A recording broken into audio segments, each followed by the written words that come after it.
कुछ सालों में ही दिल्ली लंदन जैसा बन जाएगा और मुंबई शंघाई जैसा बन जाएगा। अब सभी ये बातें हमारे नेताओं के द्वारा कुछ अजीब स्टेटमेंट जब वो देते हैं तब सुनी होगी, पर क्या ये पॉसिबल भी है? आज जहां लंदन के सेंचुरी ओल्ड एरियाज उनके पीसफुल एनवायरनमेंट और आर्किटेक्चर के लिए जाने जाते हैं, वही ओल्ड दिल्ली उसके हाई पोल्यूशन कंजेस्टेड होने वाले सड़कों के लिए जानी जाती है। ये दोनों ओल्ड सिटीज ही है, फिर भी इतना अंतर क्यों? दिल्ली तो फिर भी नोएडा और गाजियाबाद जैसे प्लान सिटीज के कारण आज कहीं ना कहीं पर अपनी इमेज ओवरऑल एनसीआर में बेहतर कर रही है, पर मुंबई का एक्सपांशन तो मोस्टली एनक्रोच्ड लैंड से हुआ है। ऐसे हालात में जहां इंडियन सिटीज पहले से ही अनप्लान इंफ्रास्ट्रक्चर के साथ में बनी थी, आज क्या उनको रीप्लान करना पॉसिबल है? इसी के बारे में हम जानेंगे। हमारे देश में मोस्ट सिटीज कई हेरिटेज साइट्स और मॉन्यूमेंट्स से बनी हुई है, और अगर हम उनको हटाकर कोई रीप्लानिंग करेंगे तो ये पॉसिबल नहीं होगा, इसलिए हम ये नहीं कर सकते। और दूसरी कई ओल्ड सिटीज की रीप्लानिंग मिशन से इंस्पिरेशन जरूर ले सकते हैं, लेकिन इंडिया के लिए चीजें हमें बहुत अलग कॉन्टेक्स्ट में समझनी पड़ेगी। पहले होगी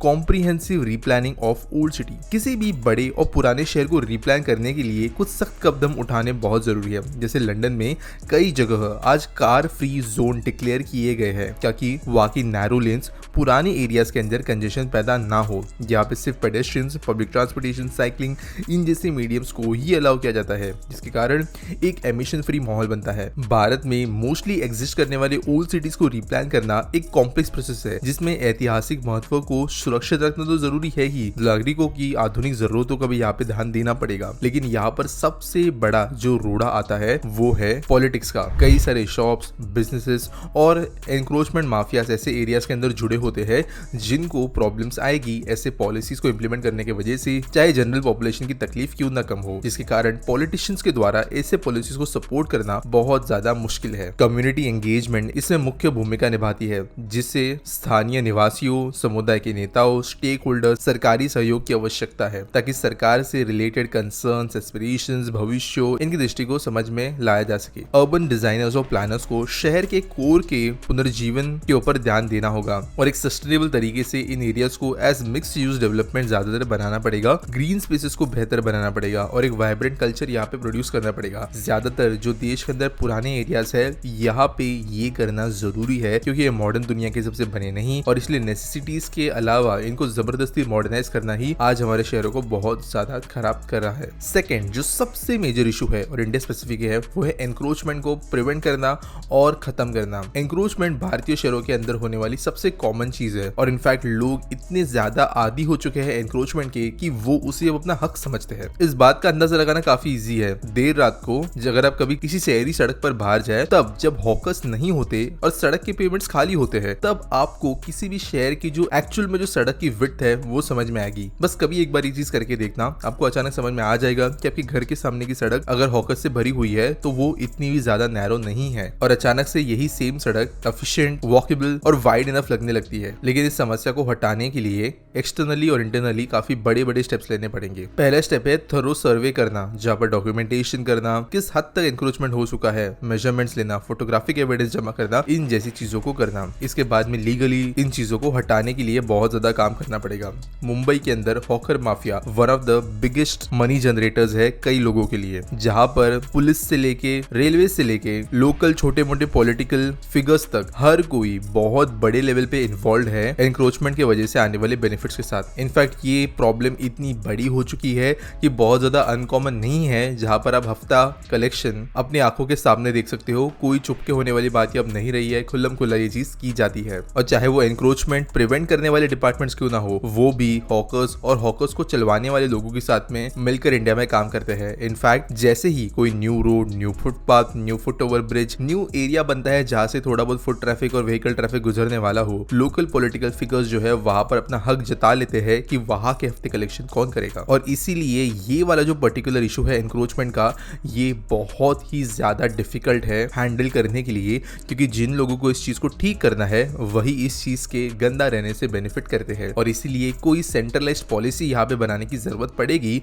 जो कि बहुत ज्यादा स्ट्रिक्ट हो, ना सिर्फ ऐसे लोगों के ऊपर जो एनक्रोचमेंट करे, लेकिन ऐसे लोगों लोगों के ऊपर भी जो एनक्रोचमेंट को बढ़ावा दे, और उसके बाद में इस पॉलिसी का स्ट्रिक्ट इम्प्लीमेंटेशन होना जरूरी है, जिसके कारण बिल्कुल भी वर्थ इट ना रहे पॉलिटिशियंस, गवर्नमेंट ऑफिसर्स और कई दूसरे स्टाफ के लिए एनक्रोचमेंट को बढ़ावा देना, और वो चीज उनके लिए ज्यादा नुकसानदेही बन जाए। जब वो चीज उनके लिए ज्यादा नुकसानदेही बन जाएगी तब ऑटोमेटिकली एनक्रोचमेंट्स को बढ़ावा नहीं दिया जाएगा, और जो एनक्रोचमेंट कम किए जाएंगे वो धीरे धीरे असर लाते हुए नजर आएंगे। लोग कई बार सीधे सीधे पब्लिक को ब्लेम करते हैं एनक्रोचमेंट के पीछे कि अगर आप खरीदोगे नहीं तो वो दुकान वहां पे रहेगी नहीं, लेकिन इंडिया के अंदर एनक्रोचमेंट सब इतने बड़े लाइन पे पहुंच गए हैं कि एक सड़क पे आने वाली दुकान फुटपाथ तक पहुंच जाना हमारे लिए इतना नेचुरल हो चुका है कि हमें ऑलमोस्ट कोई दुकान मिलेगी नहीं जिसने थोड़ा बहुत एनक्रोचमेंट किया ही ना हो। तीसरा जो बड़ा इशू है देश के अंदर सिटीज को रिप्लाई करने के लिए, वो है बेहतर करना पब्लिक ट्रांसपोर्टेशन को। देश के आजाद होने के बाद में कई सालों तक पब्लिक ट्रांसपोर्टेशन ग्रो करना बड़ी प्रायोरिटी नहीं थी, क्योंकि उस वक्त देश में पर कैपिटा इनकम इतनी नहीं थी,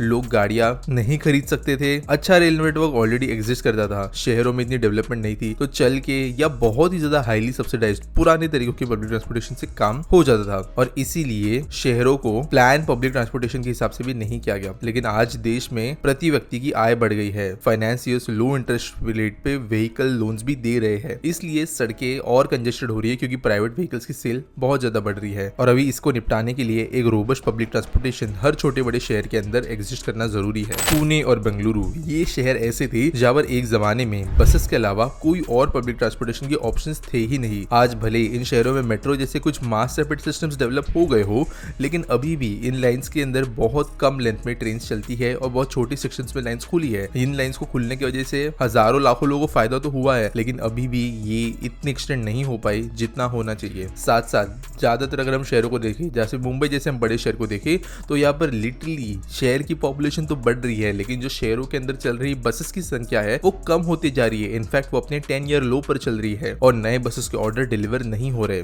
ऐसी सिचुएशन के अंदर लास्ट माइल कनेक्टिविटी हो गई, कोई लॉन्ग डिस्टेंस और कनेक्टिविटी हो गई, ये शहर प्रोवाइड लोगों को नहीं कर पा रहा, जिसके कारण लोग फिर से प्राइवेट व्हीकल्स की तरफ अपना ध्यान आकर्षित करने लगते हैं। इसलिए हमारे देश के अंदर जितने ज्यादा पब्लिक ट्रांसपोर्टेशन प्रोजेक्ट प्लान होंगे, चाहे वो बसेस को खरीदना हो, मेट्रोस को बनाना हो, मास रैपिड ट्रांजिट या लाइट रेल ट्रांजिट, कोई भी सिस्टम हो, ये चीजों पर ध्यान देना बहुत जरूरी है और इन चीजों को कंस्ट्रक्ट करना एक लॉन्ग टर्म के हिसाब से बहुत जरूरी है। नेक्स्ट है introduction of central policy. Government की इफेक्टिव पॉलिसीज किसी भी शहर के प्लान्ड एक्सपांशन में मदद करती है। जैसे कि यूएस में किसी भी टाउन के एक्सपांशन के लिए, कंस्ट्रक्शन के लिए एक फिक्स लेआउट किया जाता है। कॉन्ट्रैक्टर्स उन्हीं लेआउट गाइडलाइंस के हिसाब से कंस्ट्रक्शन कर सकते हैं, लेकिन हमारे यहाँ पे सेंट्रलाइज जैसा कोई लॉ नहीं है। ऐसा नहीं कि ये हमें कहीं पर भी देखने नहीं मिलता। Delhi NCR one of the इसका बेस्ट एग्जांपल है। गुड़गांव, नोएडा, यहाँ पे खुद से सो मोटो इनिशिएटिव लेते हो या खुद से इनिशिएटिव लेते हुए यूपी हो या पूरा एनसीआर की सरकार, इन्होंने डिसाइड किया है कि शहरों को एक प्रॉपर प्लान तरीके से ही प्लॉट किया जाएगा, जहां पर गवर्नमेंट पूरी की पूरी जमीन पहले खुद अक्वायर कर दी है।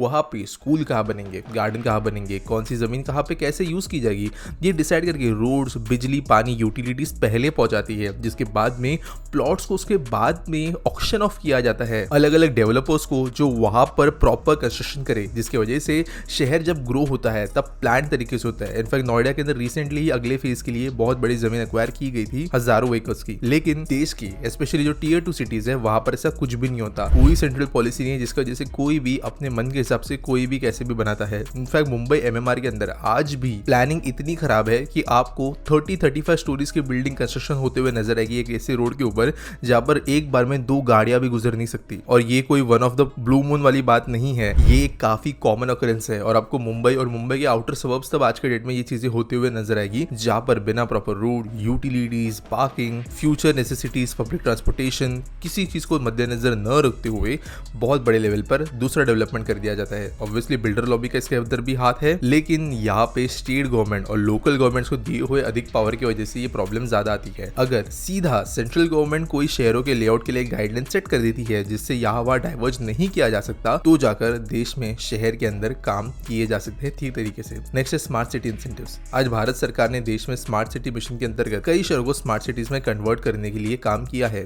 यह सरकार को लगातार 5 सालों तक प्रति वर्ष 100 करोड़ का फाइनेंस करना पड़ता है शहरों के अंदर, लेकिन ये देखा गया है कि कोई शहर के अंदर बड़ा बदलाव नहीं आ पाया। हालांकि डिजिटाइजेशन आया है चीजों के अंदर, सिक्योरिटी सेंटर्स बने हैं, लेकिन ज्यादा पैसा करप्शन में चला गया है। और ये 100 करोड़ रुपए कोई स्मार्ट काम करने के लिए ही, लेकिन रोड नालों जैसे काम के लिए खर्च हो गए हैं, जो कि वैसे नॉर्मल शहर के अंदर बनने चाहिए थे। 100 करोड़ रुपए कई बड़े शहरों के लिए छोटी रकम है, लेकिन कई छोटे शहर भी है जिनको वैसे भी इतने बजट्स नहीं एलोकेट होते थे या वो इतना टैक्स रेवेन्यू नहीं कमाते थे, उनको भी 100-100 करोड़ रुपए मिले थे और उनके लिए एक बहुत बड़ी चेंजिंग अमाउंट हो सकती थी जो काफी अच्छी एक पब्लिक सर्विस डेवलप कर सकते थे। लेकिन वहां पे भी कुछ खास हो नहीं पाया। भारतीय शहरों को रिप्लान करना आसान नहीं होगा। पब्लिक और सरकार दोनों के सक्सेसफुल प्रयासों से ही फ्यूचर में पॉजिटिव चेंजेस लग रहेंगे। लेकिन प्रॉब्लम यह है कि जो अनप्लान्ड कंजेस्टेड शहर है उनसे अगर सबसे ज्यादा किसी को फायदा होता है तो वो है सरकार के अंदर बैठे हुए ऑफिसर्स को, पुलिस को और पॉलिटिकल पोजीशन में काम करने वाले लोगों को। इसके कारण जिस पेड़ के टहनी पर हम बैठे हैं उस पेड़ की टहनी को कोई काटेगा नहीं और उसी तरीके का ये सिचुएशन बन गया है, ना सिर्फ पब्लिक ट्रांसपोर्टेशन के लिए लेकिन ट्रैफिक के लिए भी और देश के दूसरे समस्याओं के लिए भी। और इसीलिए